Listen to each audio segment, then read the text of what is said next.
Visual management is about making the status of your work instantly obvious, without asking, searching, or convening a meeting. The principle is simple.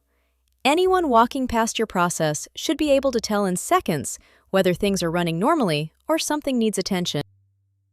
Tools include task boards that show work moving through defined stages, shadow boards where the outline of each tool marks exactly where it belongs, and KPI walls using red, amber, and green status indicators that need no explanation.